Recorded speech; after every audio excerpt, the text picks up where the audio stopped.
주셔서 감사합니다. 여러 가지 만남들이 있습니다. 그런데 교회에서 만나게 된 것이 참 기쁨입니다. 사업하다가 채권자와 채무자로 만날 수도 있고, 또 어떤 사업의 문제로 다툼의 자리에서 만날 수도 있고, 경찰과 범인으로 만날 수도 있고. 그럼 누가 경찰이겠어요? 어쨌든 간에 경찰과 범인으로 만날 수 있고, 그런데 또 빚쟁이로 만날 수도 있는데, 교회에서 만났다는 것이 큰 은혜인 줄 믿습니다. 교회 와 보니까 제가 10시 한 3, 40분쯤에 왔는데 참 교회 분위기가 좋습니다.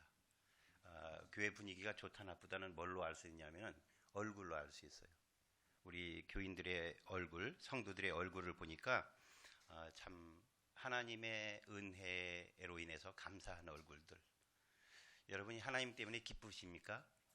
그럼 그거를 한번 얼굴로 한번 표현해 보세요. 아까 권사님의 특송을 들으면서 너무 감사했어요. 그냥 특송만 오늘 하루 종일 반복해도 우리는 주님의 자녀이기 때문에 행복하게 살 수 있다는 것입니다. 한국에 와보니 참 살기 좋아요. 한국에 사는 분들은 한국이 막 어렵다, 여러 가지 힘들다 그러는데, 한국에 와보니까 참 우리나라 좋은 나라다.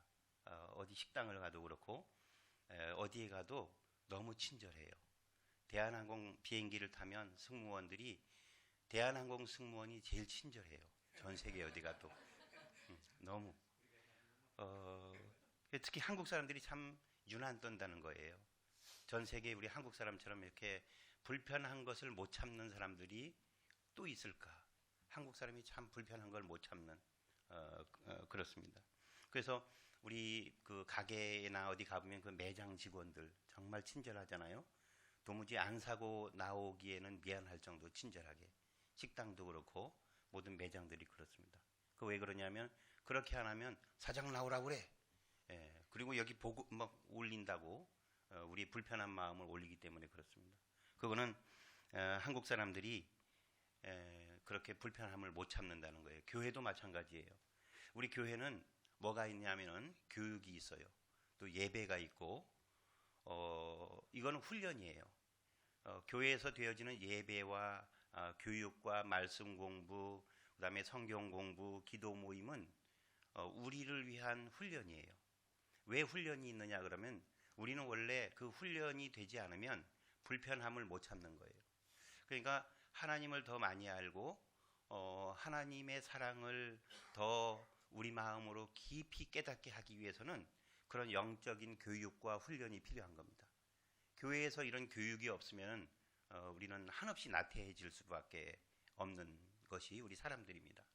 그래서 여러분 오늘 보면 오늘 교회에 온 거, 또 성경 공부 모임이 있는 거, 기도 모임이 있는 거는 우리가 하나님을 더 많이 알고 더 행복하게 살게 하기 위한 교회를 통해서 하나님이 우리를 교육하는 거예요. 근데 많은 사람들이 이 교육 훈련을 싫어해요.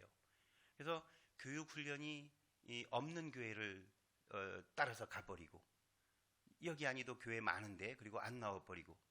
그러니까 제 생각에는 한국의 목사님들이 참 힘들다는 생각이 들었어요. 와보면은. 그래서 한국의 목사님들이 훈련하는 목사님이 아니라 눈치 보는 목사님이 되어가고 있지 않나 하는 생각이 들었어요. 그러지 않으면 교회 옮겨버리겠다고, 안 나와버리겠다고, 훈련을 싫어하니까.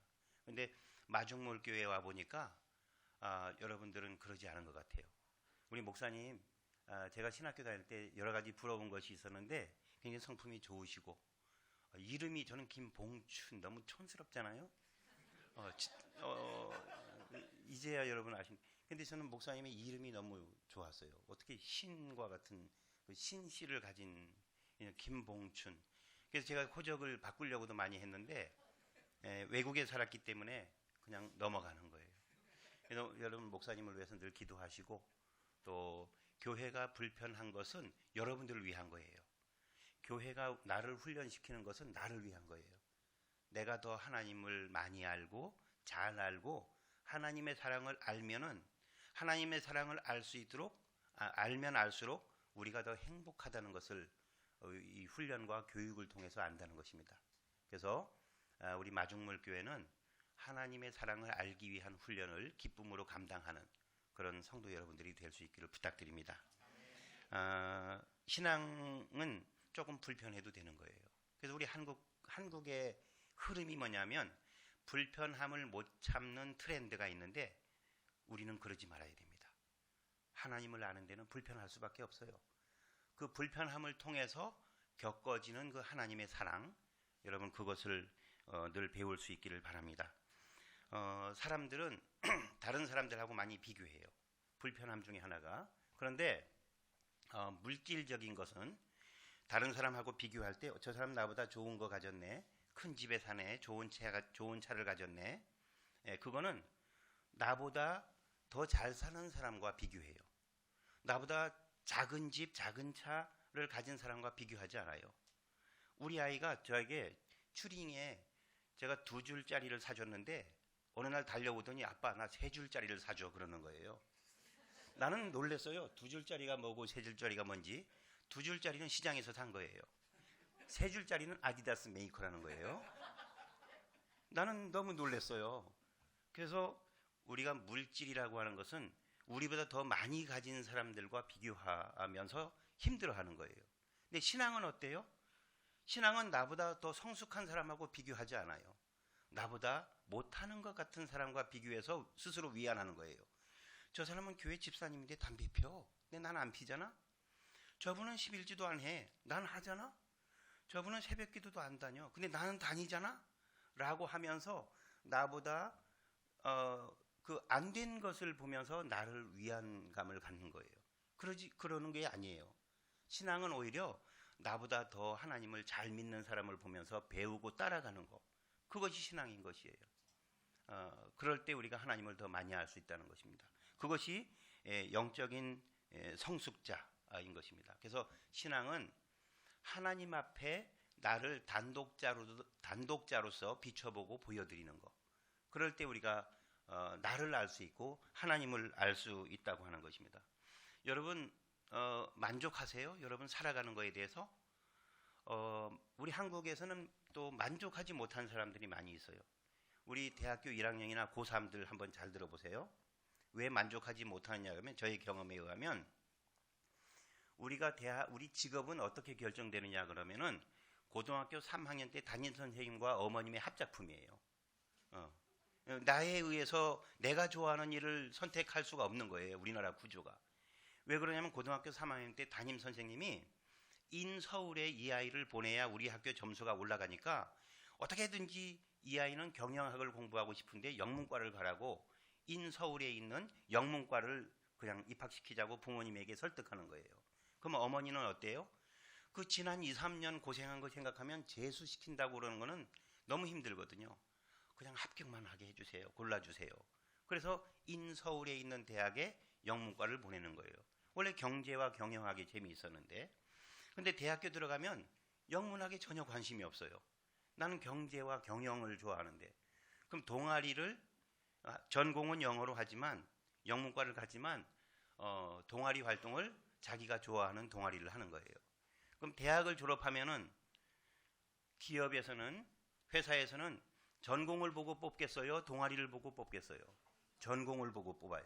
근데 영문과 나온 사람이 영어도 별로 관심을 안 가지고 했거든요.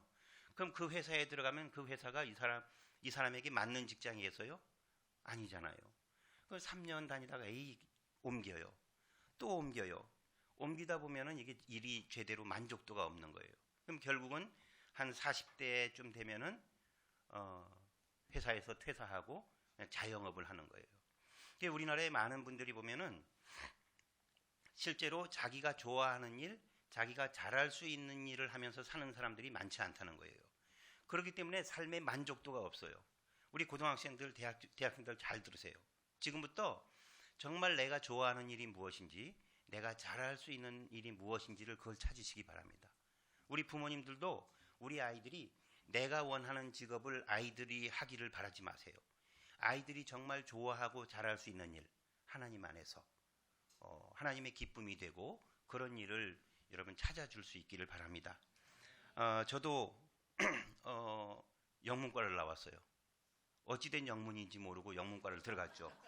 고3 때 저희 어머니와 담임 선생님의 합작품 인서울에 들어가기 하기 위해서 영문과에 들어가는데 영문을 모르고 영문학을 시작한 거예요. 그래서 제가 행복했겠어요? 안 행복했어요? 전 동아리 활동을 더 열심히 했죠. 그런데 제가 좋아하는 일이 있었어요. 그건 뭐냐면 전도하는 일이에요. 제가 만난 하나님을 전도하고 싶은데 대학 분위기는 전도하지 않는 분위기예요.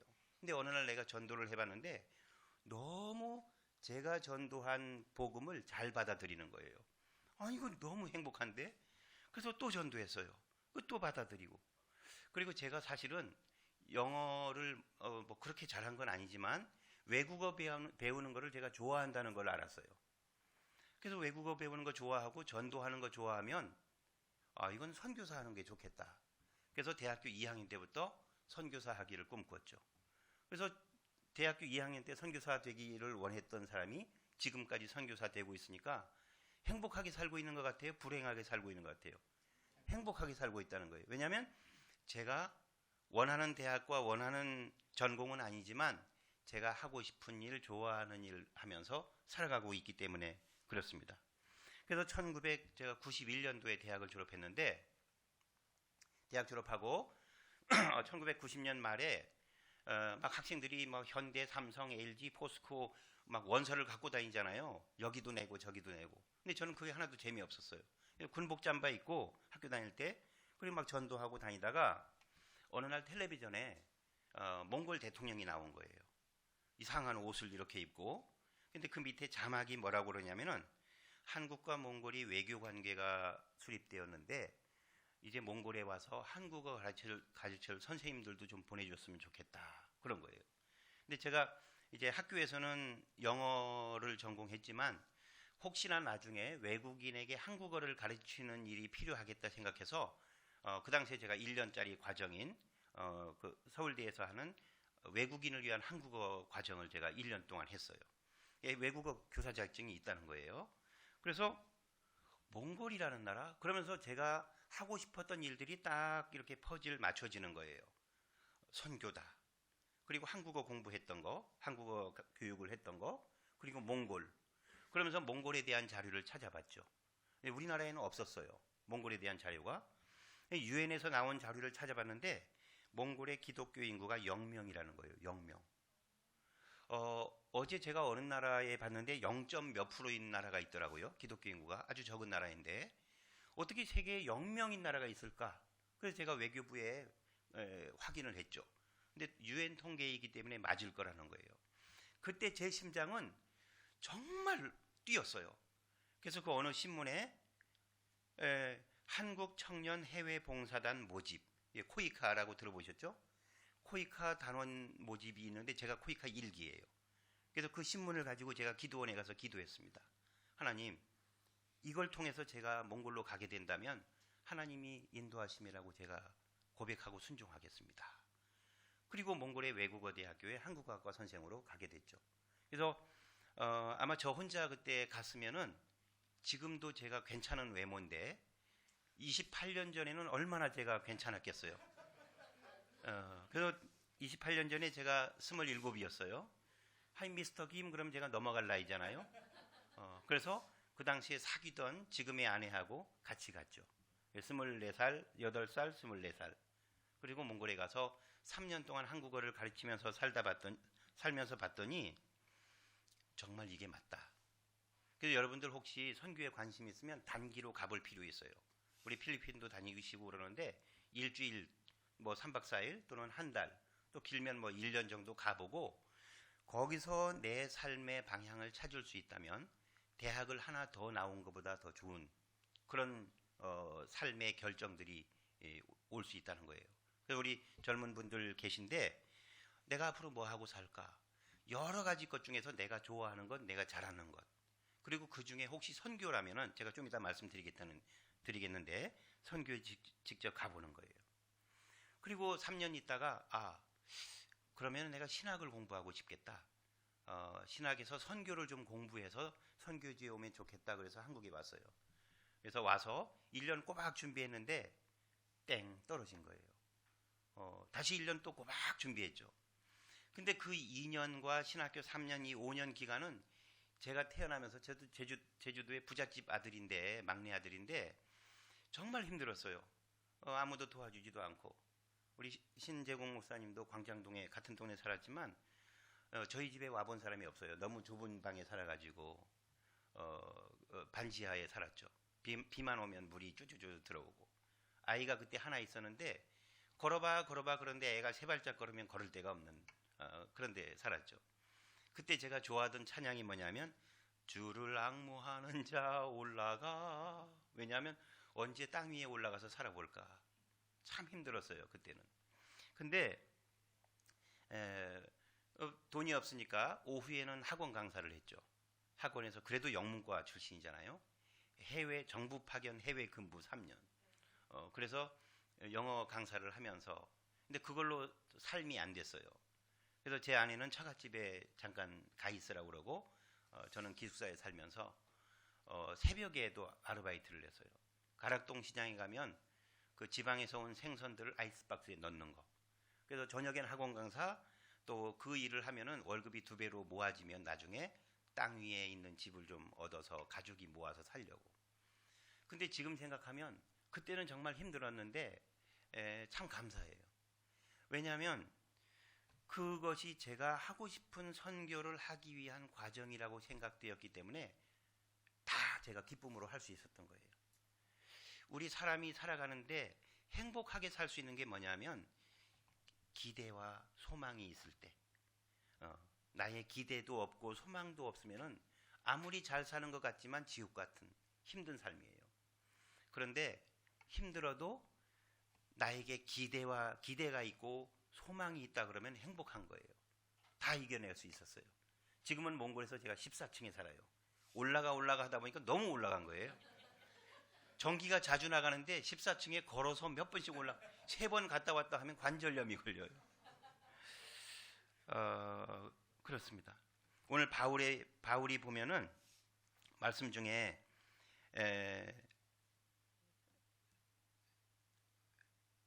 11절에 어떻게 해서든지가 있고 12절에 잡힌 바 된 그것을 잡으려고 달려가노라 라고 그랬어요. 어떻게 하든지 잡힌 바 된 그것을 잡으려고 달려가노라. 바울은요 좀 어렵다고 그냥 그만두거나 그러지 않은 거예요. 왜냐하면 이제 자기의 인생 전체를 다해서 투자해도 살아가도 아깝지 않은 그 삶을 발견한 거예요. 이제는 어떻게 하든지 예수께 잡힌 바 된 그것을 잡으려고 달려가노라. 이제 내 한 인생은 예수님께 잡힌 바 된 그것을 향해서 달려간다는 거예요. 이 고백이 바울 가운데 있었기 때문에 바울이 오늘날 우리가 아는 바울이 된 거예요. 바울은 젊은 날에 어느 날 예수님을 만나고 사도행전 20장에 보면은 그런 결단을 하게 돼요. 내가 예수께 받은 그 사명, 곧 하나님의 은혜의 복음 증거하는 일을 마치려 하면은 나의 생명을 조금도 귀한 것으로 여기지 아니하노라. 이게 젊은 날의 그의 결단이에요. 그 결단이 일어난 다음에 그의 삶은 늘 복음을 위해서 그리스도께 잡힌 바 된 그것을 향하여 달려가노라라는 고백 속에서 살아갔던 거예요. 그렇기 때문에 바울은 그의 삶을 하나님을 위해서 드릴 수 있었던 거예요.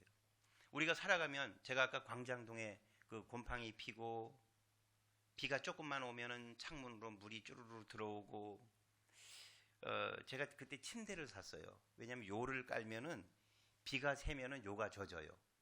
그래서 앵글로 되어 있는 나무 깔아서 이불 안 젖게 하기 위해서 신학교 다닐 때 담요를 깔았는데 그렇게 하고 그리고 어떨 때 새벽에 와보면은 너무 힘들어요. 그리고 이제 그 졸린 몸으로 올라가서 강의 시간에 내가 조는 건지 좀 전에 만졌던 생선을 생각하면서 수업을 들었죠. 참 그때 힘들었는데 그것이 뭐냐면 지금은 제가 그 기간을 굉장히 감사해요. 왜냐하면 내가 그 기간이 없었더라면 제 삶에 간절한 기간이 그렇게 많지 않았다는 것 같아요. 그때는 참 간절했어요.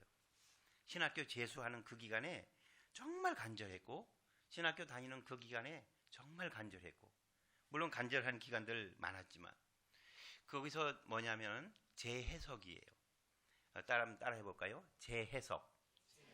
우리의 삶을 재해석할 수 있는 그 영적인 성술이 필요해요. 나의 과거에 그런 사건들이 왜 있었는가?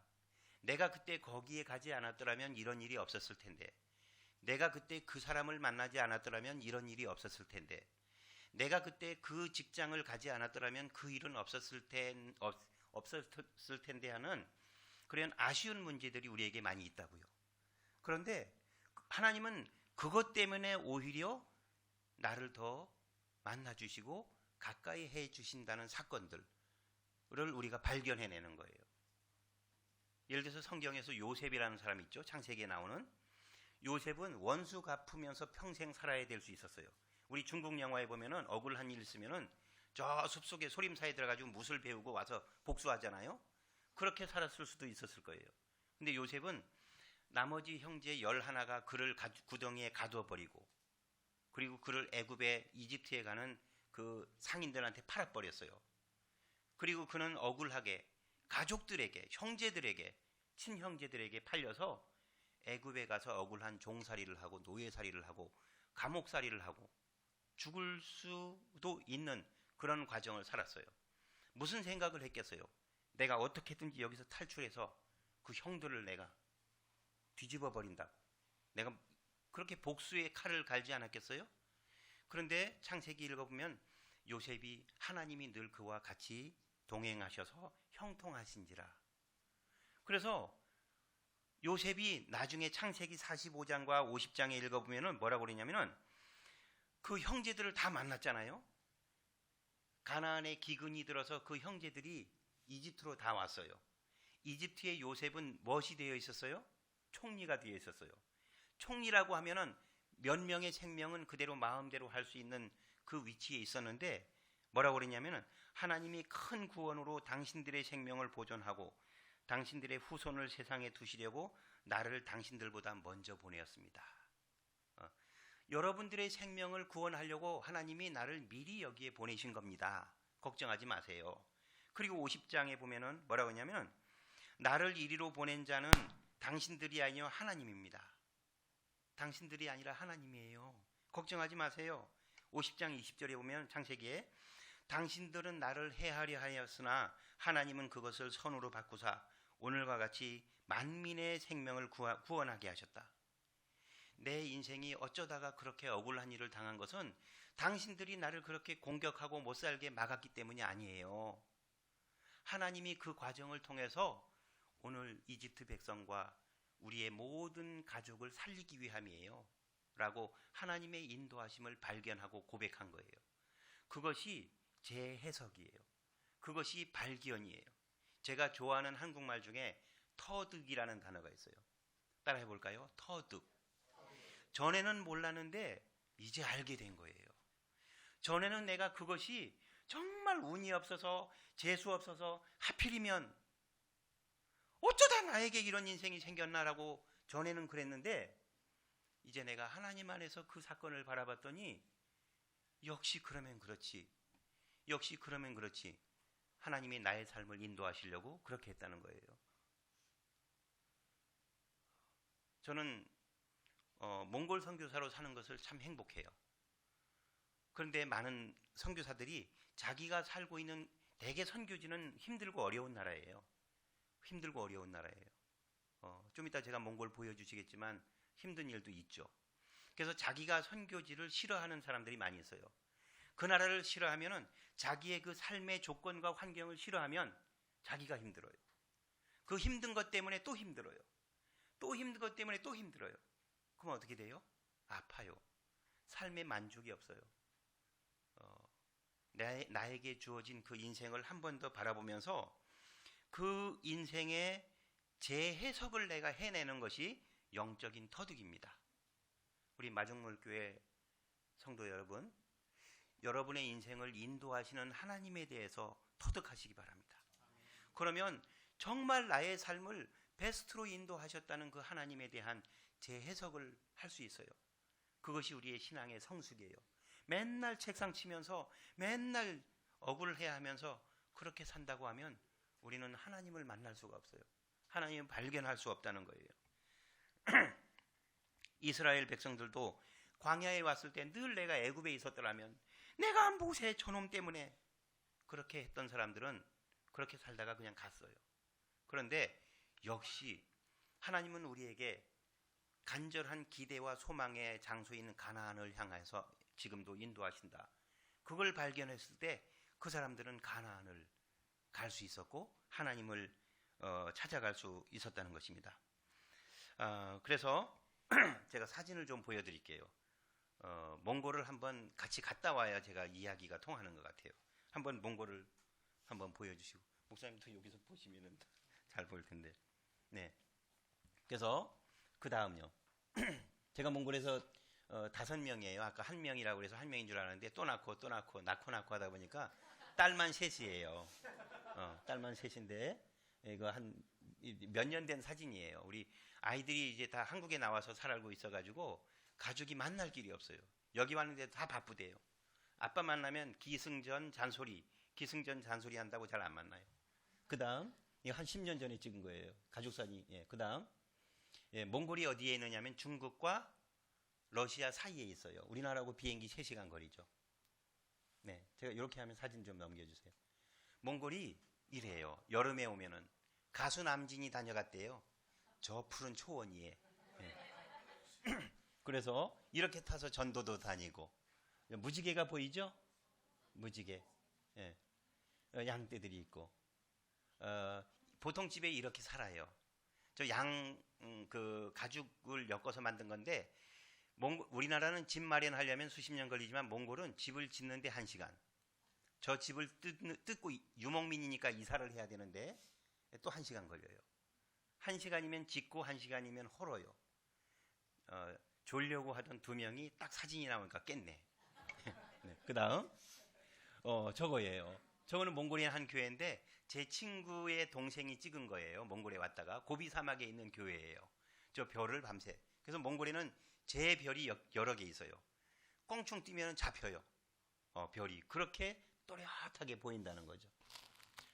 제가 올 때 한 2, 3주 됐는데 영하 38도예요. 그 당시에. 근데 저는 썰매를 탔어요. 영하 30, 그래서 옛날에 젊을 때는 영하 30도, 40도 돼도 뭐 좀 참으면 되지 했는데 이제는 참다가는 안 되겠어요. 그래서 너무 추울 때는 좀 한국 좀 나갔다 오자. 그래서 이번에 나온 거예요. 그래서 길이 저렇게 미끄러우니까 봅슬레이 아시죠? 봅슬레이. 차 가다가 미끄러지는 차다가 너무 많아요.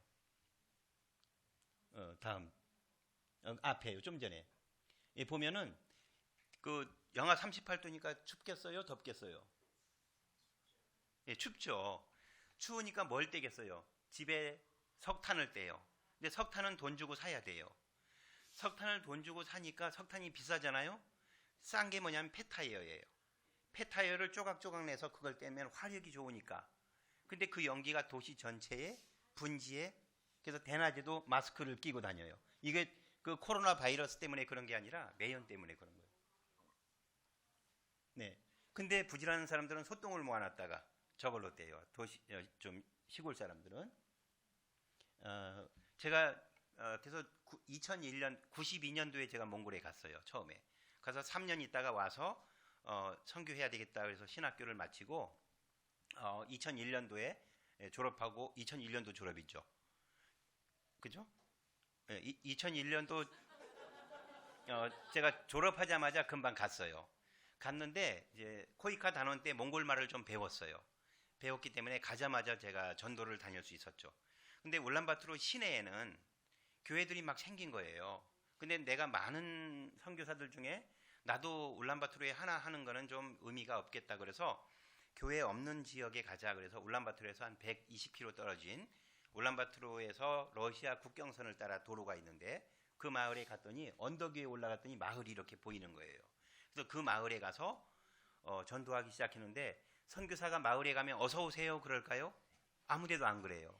근데 그 동네 사람들이 가장 필요한 게 무엇인지를 찾아서 그 필요한 것으로 접근을 해가는 것이 선교예요. 그래서 그 학교에 가서 제가 영어 전공했고 한국어 했으니까 학교에서 영어와 한국어를 가르쳤어요. 학교에 찾아갔죠. 그러니까 다 좋아하잖아요.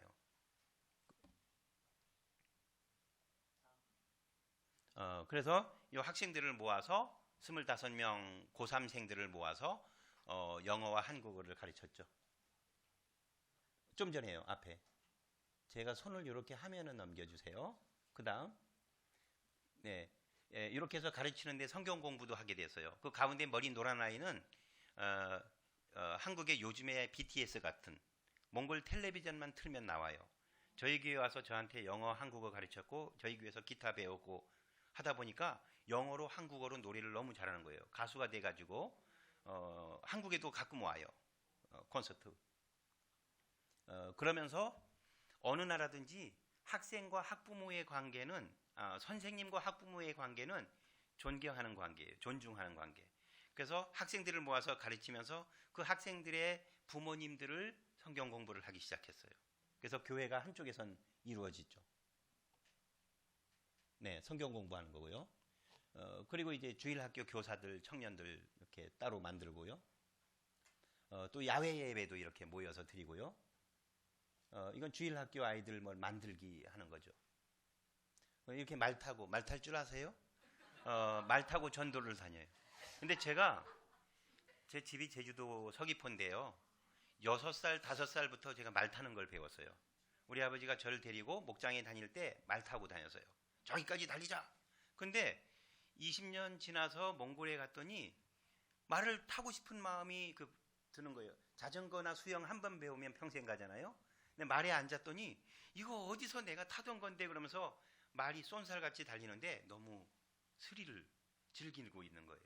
하나님이 20년 전부터 준비하신 거예요. 말 타고 이렇게 할 수 있어요, 여러분? 네, 또 말 썰매도 탈 수 있고요.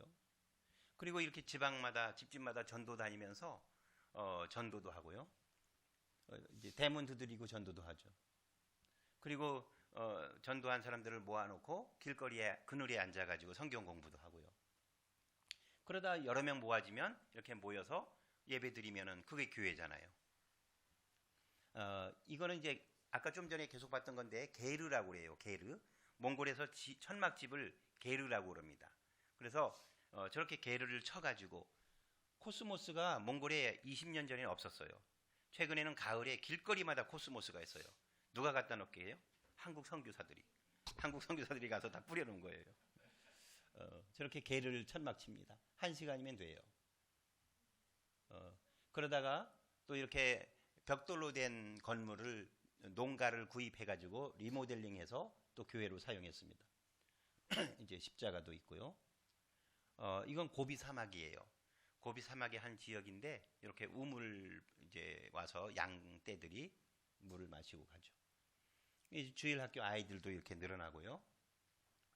그러다 보니까 아까 그 고등학교 학생들에게 제가 한국어, 영어를 가르쳤는데 그 중에 대학을 못 가니까 안 가니까 진학을 안 하니까 그냥 길에서 그냥 술 먹고 들어누워 있는 아이들을 많이 봤어요. 한 20살 안팎의 아이들을. 이 아이들이 왜 그럴까 생각하다가 여러분 대학 진학은 한국 사람이 세계 최고예요. 대학 진학에 대해서는. 그래서 제가 이 아이들을 대학을 좀 보내줘야 되겠다. 그래서 고3들만 방과 후 수업을 따로 했어요. 그래서 울란바토르에 가면은 몽골 학생들이 다 가고 싶어하는 대학이 한 6개 있는데 그 대학에 찾아가서 입시 요강을 제가 다 모았어요. 요 대학은 뭘 준비하면 되고 요 대학을 뭐 집중적으로 준비하면 되고 우리나라는 전 과목 다 보잖아요. 근데 거기는 예를 들어서 수학만 집중적으로 아니면 외국어만 집중적으로 문학만 집중적으로 아니면 상업만 집중적으로 그렇게 해야 되는 시험 제도예요.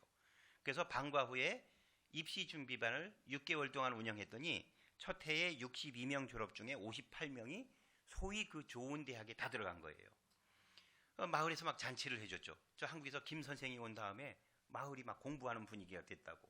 대학도 막 우리말로 하면 그냥 오해는 마세요. 서울연고대 이런 데 다 들어가는 거예요. 그러니까 너무 좋다고. 근데 문제는 뭐냐면 그 아이들이 등록금이 없어서 대학을 못 가는 거예요. 옛날 사회주의 때는 정부에서 다 대학을 운영했기 때문에 등록금을 받지 않았는데 개방되면서 나라의 돈이 없어지니까 러시아 지원을 안 해주니까 대학마다 등록금을 받게 된 거예요. 등록금을 받으니까 등록금 없는 사람들은 대학을 못 가죠. 제가 돈을 대줄 수는 없고 문득 생각한 것이 감자를 한번 하자. 그래서 봄에 감자 종자를 나눠줬어요. 고3 부모님들만 불러서 자녀가 많은 집은 1톤, 자녀가 조금이면 500kg, 반톤 해가지고 감자를 고르는 거예요. 그래서 감자 농사를 짓고 우리나라는 3월 학기지만 다른 나라는 9월 학기예요. 그래서 감자 9월에 걷어들여서 등록금 내면 되잖아요. 그렇게 해가지고 한 6년 동안 했더니 등록금도 내고 마을 생활도 되고 그런 일들이 있었죠. 요거는 소인데 아까 개척된 교회들이 운영비가 없어요. 울란바토르 시내에는 막 1,000원짜리, 10,000원짜리 헌금이 나오지만 교회는 이제 헌금에 의해서 운영되니까 시골에는 막 우리말로 하면 10원짜리, 1원짜리가 나오는 거예요. 교회 운영이 안 되니까 교회 재정을 위해서 젖소를 샀어요. 젖소를 사서 젖소로 이제 운영했죠. 이제 우유를 짜는 거죠. 그러면서 그 게르 안에서 우유로 치즈, 버터를 만드는 거예요. 그 응고된 정도에 따라서 이름이 다 달라요. 한 70가지가 돼요. 바람에 말려느냐, 그늘에 말려느냐, 그런 등등 색깔별로 해서 우리 같으면 이제 막 빵 종류 만드는 거와 같은 거죠. 간식 종류를. 그래서 저렇게 해서 파니까 교회 운영도 되고 재정 자립이 되죠. 이거는 병이에요. 병을 괜히 그냥 버릴 필요 없잖아요. 그래서 저거를 주워다 모아서 저걸로 교회 운영비도 하고 그렇게 교회 자립을 했죠. 그리고 저는 이렇게 몽골어 성경 공부를 또 하고요. 그러다 보니까 어느 한 집을 가게 됐는데 신방을 했어요. 방문을 갔는데 어떤 할머니가 저에게 차를 주는데 우유에 녹차 섞은 것 같은 거예요. 어느 나라나 그런 차 많이 마시죠. 근데 제가 궁금했어요. 물이 없는 나라인데, 물이 드문 나라인데 어디서 이 물을 가져왔을까 물어봤더니 요 집 앞에 있는 그 조그만 개울에서 떠왔다는 거예요. 제가 좀 전에 그 집에 들어갈 때 그 개울에 떠내려가는 죽은 고양이를 봤어요. 근데 그 물하고 시간 차이는 나잖아요. 근데 그걸 마시는데 너무 울컥한 거예요. 그러면서 하나님이 우물을 하나 파면 어떨까 하는 마음을 주셔서 그 마을에 우물을 팠어요. 143m를 팠죠. 그리고 또 몽골 사람들은 야채를 잘 안 먹어요. 그러니까 건강이 평균 연령이 62세, 63세예요. 그러니까 몽골 사람이 다 저보고 반말해요. 제가 젊어 보이니까. 나이가 물어보면 다 37, 38이에요. 난 너 같은 아들이 있다 막 그러는데 그 원인이 뭐냐면 음식이에요. 음식에도 있어요. 야채를 안 먹어서 좀 야채를 재배하는 걸 가르쳐 줘야 되겠다. 그래서 한국이 또 농사는 세계 최고잖아요. 제가 감자 농사는 안 해봤어요. 포테이토는 먹어봤는데 감자 농사는 안 해봤죠. 그래서 비닐하우스를 만들었어요. 그래서 농사 짓기도 하고요. 아까 판 우물에서 소가 달구지에 드럼통에 와서 물을 떠가면 막 2주씩 이렇게 물 사용하죠. 그리고 아픈 사람이 있으면은 한 번은 우리 한국에 그 기독교 대학들, 병원들이 많이 있어요. 그래서 한 번은 저희 마을에 심장병 환자가 있다는 것을 발견하고 대구 동산병원은 기독교 학교예요. 그래서 거기에 팍 해서 대구 동산병원에서 불러서 심장 수술도 해줬어요. 저는 아프지도 않았고 연결만 한 거예요. 그래서 와서 지금 아주 건강하게 살고 있죠. 그러면서 한쪽에서는 교회가 이렇게 형성되어서 세례도 받고 이렇게 아이들이 모임을 하고 있죠. 아이들이 많죠. 교회 내부예요. 이거는 이제 주일학교 선생님들인데 시골 사람들이 서울 오고 싶어 해요. 울란바토르 구경하고 싶어 해요. 그래서 어느 날 데리고 와서 울란바토르의 전통적인 곳, 유명한 곳을 이렇게 관광도 시켜주고 격려도 해주는. 그러다 보니까 시골에서 제가 처음에 시골에서 아까 보르노르라고 하는 곳이 시골인데 울란바토르에 온 대학생들이 교회를 안 다니는 거예요. 왜냐면 아는 사람도 없고 괜히 비교가 되잖아요. 그래서 이 학생들을 위한 교회를 했으면 좋겠다 그래서 울란바토르 시내에 교회를 개척해서 지금 울란바토르 시내에 있는 교회죠.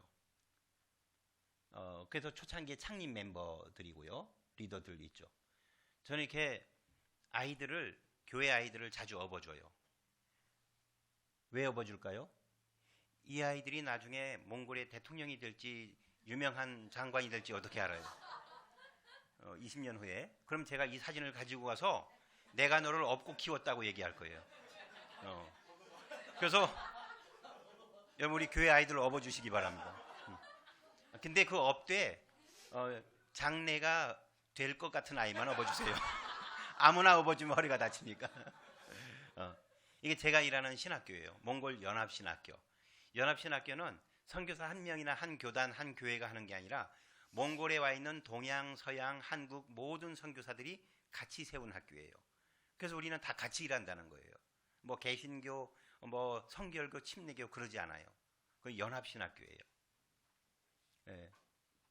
저희 누구요? 안에 학생 여기 이제 MDB 여기 졸업하면 이제 목사 과정을 밟는 학생들이죠. 안에서도 목도리하고 옷 입은 거 보세요. 추워서 그래요. 예.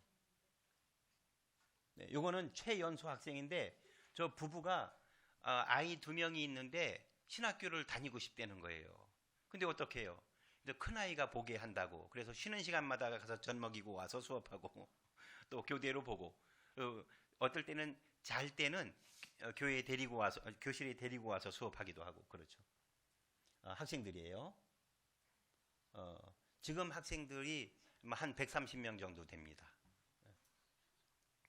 이거는 거기 있는 선생님들이에요. 이제 여기서 특징이 뭐냐면은 동서양 외국인도 있고 한국인도 있지만 몽골 선생님들이 많이 늘어난다는 거예요. 이 대부분의 선교지에 현지인 교수님들이 없는 경우가 많은데 우리 연합신학교는 그분들이 졸업하고 한국에 와서 신학 공부를 마치고 대학 마치고 가서 다시 교수한다는 거예요. 저희 교회에 목사님들이 이 학교에 입학했죠. 그리고 졸업하고 저희 교회 청년들 모임이에요.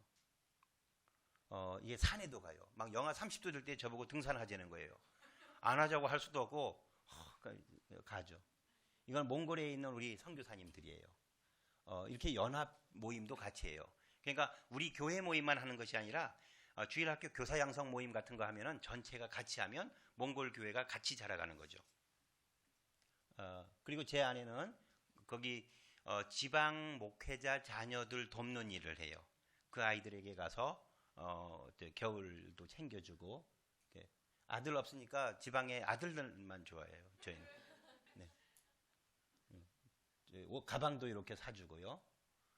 제가 이제 선정을 해줘요. 신학교 졸업한 요 집안이 좀 어렵더라. 좀 돕자. 그러면 가서 돕기도 하고. 그래서 한 달에 우리 돈으로 한 4, 5만 원씩 이렇게 도와주기도 하고 그러죠. 그리고 이거는 신발 신겨주죠. 그 다음 거기 교역자들 지방 지도자들이에요. 이게 입혀주니까 너무 좋아하죠. 근데 저도 가끔 아플 때도 있어요. 그 다음 몽골 대통령이에요. 몽골 이전 대통령인데 그 다음에 그래서 한국 기독교의 몽골 선교라는 책도 제가 썼고요.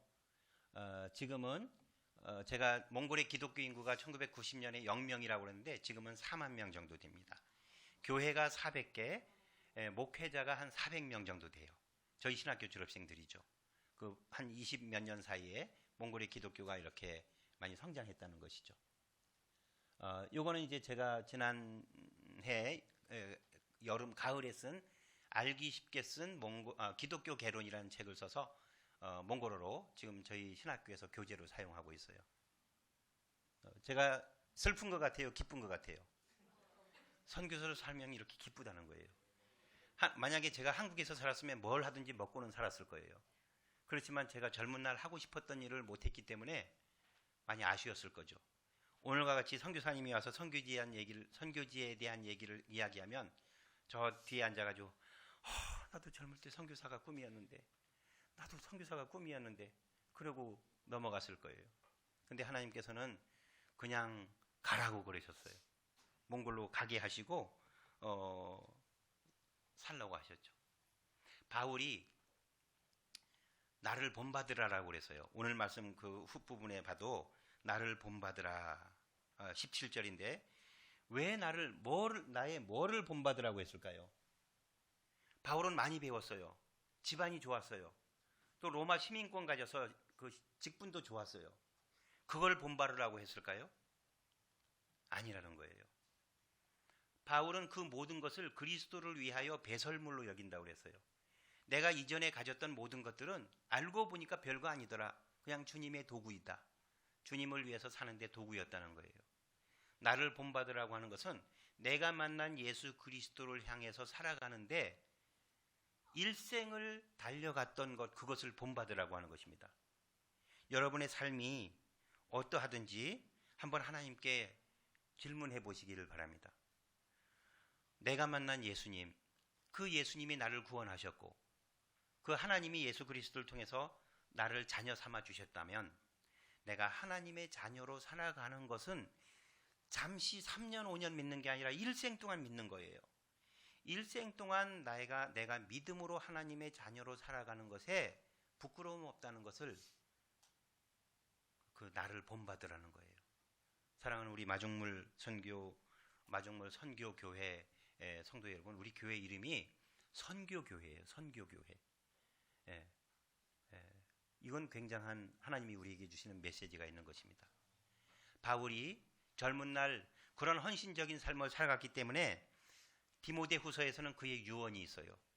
디모데후서 4장에 보면 나의 달려갈 길을 마치고 믿음을 지켰으니 이제후로는 나를 위하여 의의 면류관이 예비되었도다. 통쾌한 한 인생의 승리의 고백이에요. 내가 어쩌다 그런 일을 하면서 살았나, 그게 아니에요. 나의 달려갈 길을 마치고 믿음을 지켰으니 이제후로는 나를 위하여 의의 면류관이 예비되었도다. 사랑하는 여러분 모두에게 이런 은혜가 있기를 바랍니다. 그것이 오늘날 우리 마중물 선교교회 여러분들에게 주신 하나님의 특별한 은혜인 줄 믿습니다. 기도하겠습니다. 하나님 아버지, 감사합니다. 우리는 살아가면서 어느 것이 옳은 삶인지 잘 발견하지 못할 때가 많습니다. 하나님께 무릎 꿇고 눈 감고 기도할 때, 하나님 말씀을 읽을 때, 하나님 찬양할 때 이 사실을 깨닫게 하여 주옵소서. 나는 하나님의 자녀로 사는 것이 축복이며 나는 하나님의 도구로 살아가는 것이 행복임을 날마다 기쁨으로 발견하게 하여 주옵소서. 예수님 이름으로 기도합니다. 아멘.